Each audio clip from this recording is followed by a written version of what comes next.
नोएडा की film city में स्थित मारवा स्टूडियो में आयोजित 12वें ग्लोबल फिल्म फेस्टिवल का दूसरा दिन भी बेहद शानदार रहा। वर्षों से फिल्म, फैशन और एकेडमी के क्षेत्र में मारवा स्टूडियो भारतीय हिंदी सिनेमा के लिए मील का पत्थर साबित हुआ है। 12वां ग्लोबल फिल्म फेस्टिवल में राबू ऑक्टेविन, विक्रम गोखले, सचिंद्र शर्मा, मीरा चोपड़ा, चार्ल्स थॉमसन, अशोक त्यागी, अनूप बोस और ICMEI के प्रेसिडेंट संदीप मारवा सहित फिल्म जगत की कई जानी मानी हस्तियों ने अपनी गरिमामयी उपस्थिति दर्ज कराई। कार्यक्रम की शुरुआत करते हुए ICMEI के प्रेसिडेंट और मारवा स्टूडियो के संस्थापक संदीप मारवा ने कहा कि ये हमारे लिए बड़े ही हर्ष का विषय है कि हम 26 वर्षों से अकेडमी, 28 वर्षों से स्टूडियो सफलतापूर्वक चला रहे हैं और 30 वर्षों से फिल्म सिटी स्थापित है।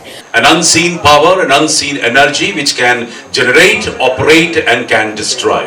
He's been so kind to all of us and he has showered all these powers back to us so that we can do something bigger, better, smarter and nice. And I think we are taking best use of those powers, and that's how we are running an education center. We're running a film, television, media, art and culture setup here. Idea is to bring in love, peace and unity through art and culture. That's our motive, that's our system and that's our aim in life. I'm very happy, 26 years in education, 28 years in studios, 31 years in Noida Film City, and this is a home now to Marwa and Marwa family. Marwa Studio is a family of almost now 20 million people in 145 countries of the world. I'm lucky enough to chair now more than 100 national and international organizations connected to film, television, media, art, culture, fashion, design, animation, hospitality, tourism, anything and everything which is associated with glamour. Probably I have not mentioned earlier, I am happy that I am also been nominated as the Managing Director of National Federation of Tourism and Transport Cooperatives of India Limited, and we are now 16 Managing Directors controlling 22 crore people of this country who are associated with cooperative movement. And my sole aim of getting into each and every organization is to bring in love, peace and unity through art and culture. Marwah studio में 10 से भी ज्यादा अंतर्राष्ट्रीय film festival का आयोजन किया जाता है, जिससे भारतीय फिल्म उद्योग को दुनिया में एक नई पहचान मिलती है। इतना ही नहीं, मारवा स्टूडियो में पढ़ने वाले बच्चे आज भारत सहित दुनिया के अन्य देशों में जाकर भारत का नाम गर्व से ऊंचा कर रहे हैं। कार्यक्रम में शामिल हुए सभी अतिथियों ने कहा कि दिल्ली में फिल्म सिटी का पूरा श्रेय मारवा जी को जाता है, क्योंकि इतना भव्य आयोजन और देश विदेश के निदेशकों को आमंत्रित करके उन्हें जोड़ने का कार्य और कोई नहीं कर सकता। इससे क्षेत्रीय कलाकारों को आगे बढ़ने का मौका मिलता है। When you come to a film festival, you're given an opportunity, all of you, to see regional cinema. Now, I just had a session, and it happens every time when I ask people have they watched cinema other than their own language. Most of you have not. So today I'm going to give you a tip. Marathi cinema, because there's a Marathi treasure sitting next to me, is amazing cinema. And there's a film that I saw which I found mind-blowing. उसका नाम था नट सम्राट। मैं 10 में 15 देता है। This is a fusion between Shakespeare and Marathi theatre. और एक छोटा सा चीज हम बतलाता है, विश्वास करेगा नहीं, I'm a direct descendant of Shakespeare, so I'm blessed to have Vikram ji मेरा बगल में है, तो आपको मराठी सिनेमा में देखना है और हर सिनेमा, तमिल, भोजपुरी, सब में कम से कम एक फिल्म तो आप देख लीजिए। लेकिन मराठी देखा नहीं तो सबसे पहले नट सम्राट देखिए, कमाल है। So this is an opportunity. हर एक रीजनल सिनेमा बिल्कुल अलग है। बाल दिवस के इस अवसर पर कार्यक्रम में चाचा नेहरू फोरम का पोस्टर भी रिलीज किया गया और उनके बच्चों के प्रति लगाव से प्रेरणा लेने की बात कही गई। 12वें ग्लोबल फिल्म फेस्टिवल में भारत और रोमानिया के बीच संबंधों को मजबूत करने के लिए जल्द ही इंडो रोमानिया फोरम लॉन्च करने की भी बात की गई। हर साल फिल्म फेस्टिवल लगाया जाता है इस तरह से, मतलब दूर दूर से हर देश से लोग आते हैं अपनी फिल्म को प्रमोट करने, तो मारवा जी के लिए आपका क्या कहना है? It's a very good institute. Mr. Marwa, he has studied a lot about media and mass communication. और 25 साल पहले उन्होंने ये जो काम शुरू किया, उसका इतना बड़ा वृक्ष बन गया. I'm very happy for this institute and Dr. Marwa, and I'm thankful that he invited me for this function. Generally, I don't get time to attend all film festivals, but it's important for people who are in the industry since long to attend such festivals, to know who is doing what, where, in which corner of the world, and to understand the world cinema, and to know where we are lacking at, what we are doing. So in a way, it's a fantastic job Mr. Dr. Marwa is doing, and people like Marwa who are conducting such festivals, and I'm very happy about it. Sir, हमने आपको सुना आपकी family का इतना बड़ा योगदान है Hindi cinema और भारतीय सिनेमा में, तो उसके बारे में आप यंगस्टर्स को क्या राय देना चाहेंगे, यंगस्टर्स को क्या कहना चाहेंगे जो यहाँ पर पढ़ रहे हैं, जो आपको सुन रहे हैं, देख रहे हैं? बहुत अच्छा सवाल आपने पूछा है.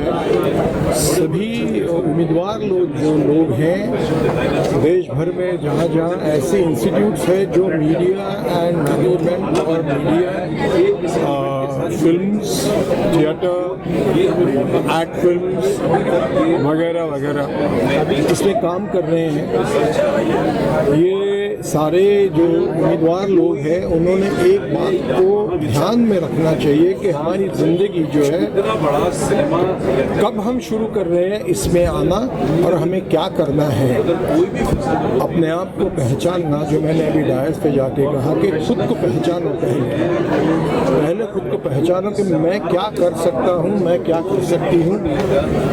कहीं ये तो नहीं है कि I am going to waste my time, because आप कितने भी $1 बिलियन दे दो, गया हुआ वक्त वापस नहीं आएगा. तो सारे लोगों ने ये सोचना चाहिए कि मैं इस मीडिया में या एंटरटेनमेंट इंडस्ट्री में मैं आना चाहता हूँ. ज़रूरी नहीं है कि हर एक आदमी अमिताभ बच्चन बने, दिलीप कुमार बने, लेकिन तुमको जो बनना है क्या तुम वो बन सकते हो? अगर बन सकते हो तो उसके लिए बहुत कष्ट उठाने पड़ेंगे. It's very known from the 50s. My parents have grown with the Raj Kapoor movies, and actually the Indian cinema was present every time in my country. In Romania, I told also during the conference, there is a Bollywood channel running 24 hours a day. So we know very much what you are doing here, what are the trends in the Indian cinema, and you have some actors which are really famous also in Romania, like Salman Khan, like Kareena Kapoor, and you know, the cultural relations between our countries are very developed. Tell me about the relations between Romania and Indian culture. There are so many relations. Now, from the language point of view, we have few hundred words which are similar with. It's not Hindi; it's more like Urdu, because these words have spread from the Persian side on both ways, like Maidan, like Verda, like Dushman. So these are common words in our language. Secondly, we know about India from the 1920s. Tagore was visiting India at that time, and he's Doctor Honoris Causa of the University of Bucharest. Another cultural link is that the main texts of the Hindu religions, like Ramayana, Mahabharata, are taught in the 11th grade in the high school as a part of the world cultural heritage. there are many. One of our best philosopher and historian studied in the Sanskrit University in Kolkata, and it gave birth to one of the most beautiful love stories in the Romanian literature. He wrote a book called Maitreyi, and that's the story of the love between the foreigner and an Indian lady. And it started the real saga because the lady was also a writer, and the lady wrote another book saying that it's not true, because at that time the Moors, they were not allowing the foreigner to be involved with so we know a lot, and we have many connections with बहुत ही successful रहा आपका इसमें क्या है?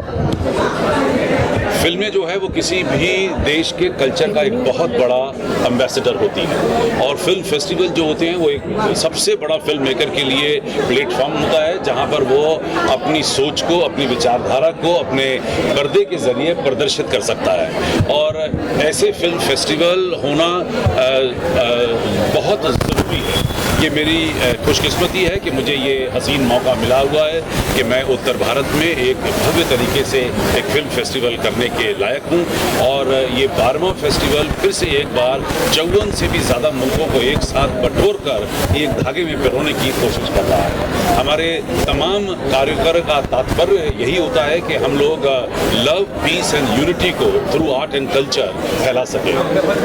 मुझे ये सौभाग्य प्राप्त हो रहा है कि मैं अपने प्रधानमंत्री के इस मिशन और विजन को कि सारी दुनिया का रिलेशन हमारे देश के साथ बहुत खूबसूरत होना चाहिए, उसको पूरा करने के अंदर कहीं न कहीं अपना योगदान दे सकता है। इतना बड़ा दिन है, उस पर आप बच्चों को क्या मैसेज देंगे? ये हमारा ग्लोबल फेस्टिवल जो हम लोगों ने आज से 12 साल पहले प्लान किया था, तो हमने ये कोशिश की थी कि 14 नवंबर हमारे इन 3 दिनों के इस प्रोग्राम का एक हिस्सा बने। और मैं पंडित जवाहरलाल नेहरू से बचपन से ही प्रभावित रहा हूँ। मेरे कमरे में बचपन से ही पंडित जवाहरलाल नेहरू की एक तस्वीर लगी हुई थी, और उनकी तमाम आइडियोलॉजी को मैंने पढ़ा, लिखा, समझा, और जब मुझे मौका मिला तो मैंने पंडित जवाहरलाल नेहरू के नाम से एक फोरम अपने ही संस्थान में शुरू भी किया। और पंडित जी के जन्मदिन को हम लोग चिल्ड्रंस डे के नाम से सब जानते हैं, और एक इंस्टीट्यूशन चलाने के नाते एक बच्चों की निगरानी रखने का जो सौभाग्य मुझे मिला है, और वो जब 14 नवंबर को आके यहाँ पर मिलता है तो बड़ी खुशी होती है। बच्चे ज़्यादा उत्साहित हैं, उनमें जोश है, लगन है, उम्मीद है, और इसी बहाने उन्हें पंडित जवाहरलाल नेहरू की आइडियोलॉजी को पढ़ने का भी मौका मिलता है। सर, बस मेरा आखिरी सवाल कि कल लास्ट डे है, तो कल हमें क्या-क्या अट्रैक्शंस या क्या-क्या देखने को मिलेगा? कल रोज़ की तरह workshop, seminar, symposium, interaction program, talks ये तमाम होंगी, और उसके बाद शाम के कार्यक्रम में एक बहुत बड़ा अवार्ड फंक्शन होगा जहां पर 30 से भी ज़्यादा लोगों को सम्मानित किया जाएगा, जिन लोगों ने हिंदी सिनेमा को आगे आने के लिए प्रोत्साहन बटोरा है और जिन्होंने मदद की है हिंदुस्तान की फिल्म इंडस्ट्री को आगे आने में। वो कुछ अंतर्राष्ट्रीय लोग होंगे और कुछ राष्ट्रीय चर्चित नाम भी उसमें मौजूद होंगे। दोस्तों नमस्कार, मैं डॉक्टर अनिल गोयल, यूरोलॉजिस्ट और सोशल वर्कर बोल रहा हूं। पिछले 25 वर्षों से कृष्णानगर विधानसभा क्षेत्र में हम क्वालिटी अफोर्डेबल हेल्थ केयर प्रदान कर रहे हैं। इसके अलावा स्वच्छ, स्वस्थ, समृद्ध भारत के हमारी विजन के तहत हम पिछले 25 वर्षों से पूरे कृष्णानगर क्षेत्र, दिल्ली, एनसीआर और नॉर्दर्न इंडिया में कैंप्स के द्वारा उनको अवेयरनेस फैला रहे हैं। आइए हम सब मिलकर मोदी जी की मुहिम फिट इंडिया मूवमेंट से जुड़ें। इससे जुड़ने के लिए नीचे नंबरों पर आप कॉल कर सकते हैं, मिस्ड कॉल दे सकते हैं। इसमें आज से ही, आज और हम आप शपथ लें, say no to single use plastic, हर बूंद कीमती है के तहत जल संरक्षण प्रोग्राम, हर एक आदमी वृक्ष लगाए, पर्यावरण बचाए। तो मुझे लगता है कि हम इस देश को, इस समाज को स्वच्छ, स्वस्थ, समृद्ध भारत की परिकल्पना को पूरा कर पाएंगे। धन्यवाद।